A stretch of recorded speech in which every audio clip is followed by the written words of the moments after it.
adlaw mga ka-spirit. Ako si Eliza Octaviga. Welcome sa Know Your Shepherd. Ang atoang segment din atong mas mailhan ang kinabuhi, bukasyon ug misyon sa atong mga pari ug umaabot ni mga pari dinhi sa Archdiocese of Davao. Dinhi usab atong madunggan ang ilang personal ng mga kasinatian, hagit, paglaom ug grasya sa pagtubag sa tawag sa Ginoo. Karong adlaw mga ka-spirit atong abi-abihon si Reverend Resty Joy Huyo Kabahog nga pagaordinahan isip pari karong umaabot nga Agosto 6 sa kapistahan sa Transfiguration of the Lord dinhi sa Virgen de los Remedios Parish sa Crossing Bayabas, Turil. Atong mainumduman mga ka-spirit na ato na siyang nahinabi kaniadto kauban ng uban pang mga diakono kaniadtong niaging tuig diin sila nangandam sa ilang pagkaordinahan sa pagkadiakono ug karon malipayon kita kay karon nananapod kitay bag-ong umaabot nga pari sa Archdiocese of Davao. So mga ka-spirit, again mao kini ang Know Your Shepherd. Mayong adlaw Reverend Resty. Mayong adlaw. And welcome sa ato ang Know Your Shepherd. So, una sa tanan, congratulations po sa ato ang umaabot nga ordination. So, first of all, kumusta man ato ang gibati no na hapit na nga ato ang ordinasyon? Kung pangutan na sa pagbati. Isa na duman ako no paggawa sa bands katong diaconate mura ko og kanang murag mixed emotions nakahilak gani ko. Pero karon sa tinuod lang mura og na ang kahadlok. Na ang kalipay dili mawala ang kalipay pero labo-labo ang kahadlok. Kay knowing ang kinabuhi sa usa ka pari dili sa yon. Yes. O kung naay mga hagit nga niabot panahon sa akong pagkadikon murag dili kay mura naagay mga hagit nga mas labaw pa nga moabot puhon-puhon sa umaabot diya sa ministriya. Ayun. So, speaking of your experiences as a deacon, so unsa man imong mga unforgettable experience as a deacon? Okay. Isip ko sa deacon, ang una gyud ang dili na ko malintan nga kanang kay isa ra magud akong parokya nga na-assignan sa Malabog. O layo kay siya. Unya dili kay ko expose dinhi. Unya pag moandi ko diri labi na sa cathedral kung nay mga dagkong events. Maragi ka nang marag mahimuot po kumatanaw sa mga tao ka dili sila makatuo nga deacon dai ni. Unya ang uban ma-shock sila kang ano dang naimo amin sa kuha. Unya kasi nagapunta natin sa dai ni ana ba. Unya ana experience sa mga tao. Unya more nga important kay sa akong experience is the learnings. Kay diha sa pagdikon, ang first time tanan, bunyag, kasal, kanya funeral blessings, daghang mga sacraments nga na-officiate as a deacon kung unsa pod ang pwede mahimo sa usa ka deacon. Kana gani nga nay mga do dili man nga perfect jud pero experiences itself kay mao naman nagtudlo sa kuha. Labi na karon sa umaabot nga mapari na gayud. So again, no, speaking of katong mga learning, so unsa man ang imuhang mga learnings no na learn especially sa imuhang pila ka months pod na stay dito sa Malabog? Sa Malabog, usa jud o pinaka ginapanunan ako ginagunitan is ang pagka-mapobsanon. Humility. People sa Malabog kanang sa ilang kasimple sa kinabuhi. Usahay makuha ko sa ilaha kay kanang mura maproblema sila kung naami sa ilahang GKK. Kanang kung wala yung problema kung unsa ra kung unsa ang nadiha kana ato ang kuanon. Dili ta mangita og lain.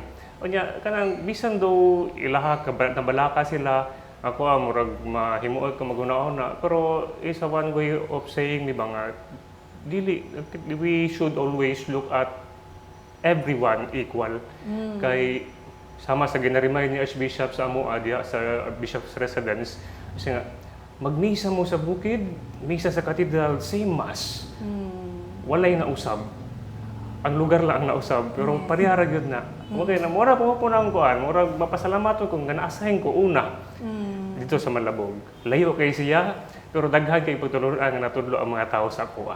Ayun. How about po din sa imong home parish ni sa VDLR? First na ko dire nga mass homily.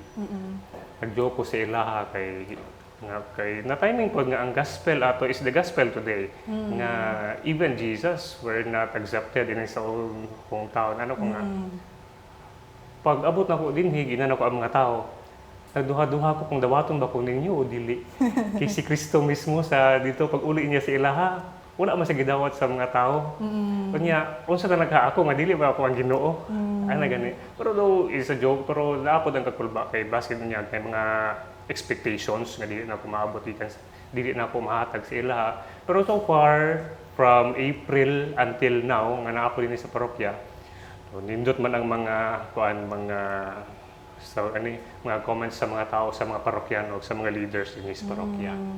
Ayun. So, recently lang po, no, naapod to yung nagawas na bagong assignment, which is sa katong ELC. So, kumusta man po ato ang sa atong bagong commission? So, kuan gyud siya, mura og challenging. Sa tinuod lang, kaya ko nga, lisod siya, lisod. Kay, as a new priest, no, kaya ko usahay diya sa akong pagkumalandong ako nga, wala pa man ko napari. Pero, though, mapasalamaton ko sa pagsalig nga gihatag sa kuha. Kanya, dili may ana siya nga, murag bag-o sa kuha, kaya na-assign lang po ko sa ALC as pre-deacon. Before ko, after ko sa DXGN. So, naagi po ko sa ALC. So, nakita na nako murag na nako picture usa mga mahitabo dito. Kanya, while po nga, nagkuyog-kuyog ni Father Michael before dito sa ALC. Nagahan po siya gipang istorya, murag, nakaingon ko, masat mo murag pagpangandam naman itong gimo ni Father Michael. Ano siya. So, karon kay naagi hapon sa for adjustments, kay labi na lagi, kay naani bag-o nga na mga assignments nga gihatag. Pero kana bisan pag naani mga kuan na ko nag-take as a challenge ba. Kay dili man pwede nga kana magpahayahay kana kayahay ta, di ba? So naagid ni mayon ani. Unya kana pod mapasalamaton. Do lisod na ang kabalaka usa ang mahitabo. Pero mapasalamaton ko gisaligan ko labi na sa atong obispo. Ayun. So, pila na lang kaadlaw before our ordination. So, unsa man itong mga gihimo nga mga preparation sa atong maabot nga ordination? So, karon mura og kuan gyud mi, labi na sa parokya sa among parokya BDLR. Kay is the first time nga naay maorinahan din mo to nga mura og zero gyud ang knowledge sa mga leaders unsa daw ang buhaton. Mo to nga ako with my parish priest nagsige mi og restoration mi then meetings kasi sunod-sunod nga mga meetings with the PPC unya na pug koy kanang core group which is makauban ako sa una previous youth apostolate nga willing kay sila mo offer na volunteer jud sila nga sila may mangunay. So ang ginabuhay karon na ang meeting na ang PPC kay mo tan-aw na lang unsa ang mga kinahanglan tan-awon mga kulang pero ang nangusog jud ang core group. Pinanguluhan yun sa Cura Paroko. Ayun. So, on imo pong personal na mga preparations sa mga itong gihimo po? Just last week, bago lang din ko nahuman sa akong retreat with Father Toto, akong facilitator diha sa Benedictine. O, diha mga pamalandong. Dito to nangabot ang mga dito diha while reflecting, diha sa mga prayer, sa nagmisa kay nagapaminaw ko sa mga homilies sa mga pari. Diha ko mga mao naman akong kinabuhi nga sudlan. Kaya ganing murag nagka pa ko karon sa murag gipaabot dugan ako gipaabot pero wala jud ko kasabot sa akong gibati. Mo nang diha sa during retreat diha na lang ako ng pagalingon nga always nga pangayo sa panabang sa Ginoo. Sa mga pamalandong, mga pag-ampo, nga kanunay, dili na ko siya makalimtan. Bisan pag magkabisi-bisi na ang preparation sa ordination, basta dili ko makalimot ka na ang Ginoo kanunay nagpaluyo ni ining tanan. Maggrasya sa Ginoo kaya ang gihatag sa kuha. Yun, grasya yun, no? So, sa imuhang, especially no, hapit na magiging may mong pari, so unsa imong ginalantaw o ginalook forward sa imong kinabuhi puhon isip ordained priest? Isip usa ka ordained minister, isa lang gyud ang ako ang gigunitan o mao po na ako ang gipili nga tema nga kanunay unta ko nga magpabilin sa iyang gugma. Kay during retreat sa siyang pamalandong with all the challenges nga nahitabo sa una before ko nasulod seminary hangtod nasulod ko sa seminary mo tong ako ganing gipili tong the words from the prophet Isaiah nga katong giingon ni Kristo nga do not be afraid, I am with you. Unya karon kay ako manang nakita, ako pud ang nasinati. Ako ang gipili ang John 59, remain in my love. Kay nasinatin ako ang iyang gugma, o diya sa ministriya, tungkol sa maong gugma, di ko gusto nga kanang maong gugma nga kung nasinati, ako alang.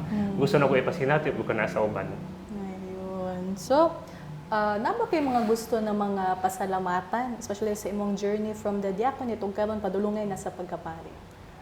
Unang-una, pasalamat gyud ako sa Ginoo sa iyang grasya sa magani sa kuan nga one thing ako ang gipamalundungan mo sa retreat is the Magnificat of the Blessed Virgin Mary, the Song of Thanksgiving, nga bisan pag sa akong kahuyang gipili gyapon ko niya, bisan sa ako ang mga kapakyasan o unsa may ako ang mga kakulangan, nawala ang pag-uban sa Ginoo sa kuha. Kanunay siya nga nagmakanunayon sa iyang pag-uban o nagmatinud-anon sa iyang pagtawag.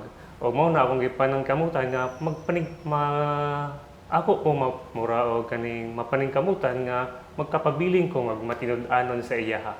Kay murag yun ako kung wala siya.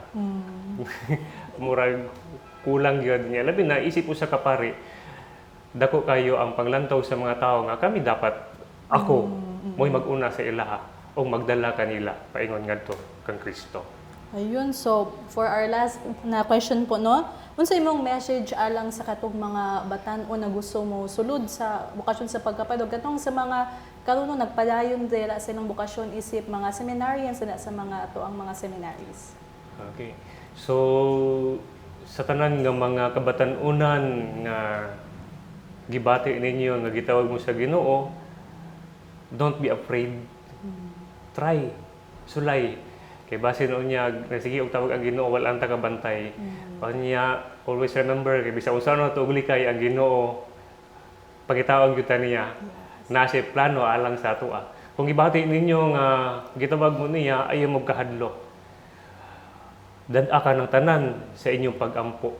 O isa ko mga kaigsuunan, mga manghud nga naa karon sa seminaryo, padayon diha silang formasyon. Kung maabot man ang panahon nga magkaluya, maabot man ang panahon nga magkalisod, maabot ang mga panahon nga makahuna-huna na mga mo-surrender, always remember the first day nga nag-decide mo nga nung musulod mo og seminary. Kana lang yun. Ayun. So katong mga ka-spirit no, maminaw kita sa katong mga advice sa gihatag ni Reverend Wesley. So again, thank you so much. Daghang kayong salamat Reverend Wesley sa imong pagpaambit nining ato Know Your Shepherd. So padayon nato siya nga ampo mga ka-spirit samtang siya padayon sa iyang pagpangandam alang siyang umaabot nga ordinasyon karong Agosto 6 on the feast of the Transfiguration of the Lord. Of course, mga ka-spirit, bagapanguluhan kini sa atong halangdong Arsobispo sa Davao, Most Reverend Romulo G. Valles Didi sa alas 9 ang takna sa buntag. Mga ka-spirit, ato kaning i-cover live sa ato ang Facebook page sa Spirit FM Davao ug usab madunggan sa atong radyo sa DXGN 89.9 Spirit FM. So, makausap pa kini ang Know Your Shepherd din atong mas mailhan ang mga magbalante nga gitawag sa Ginoo sa pagalagad siyang simbahan ug katawhan. So makausap pa mga ka-spirit, ako si Eliza Hoftabiga. Daghang salamat sa inyong pagpaminaw ug maayong adlaw.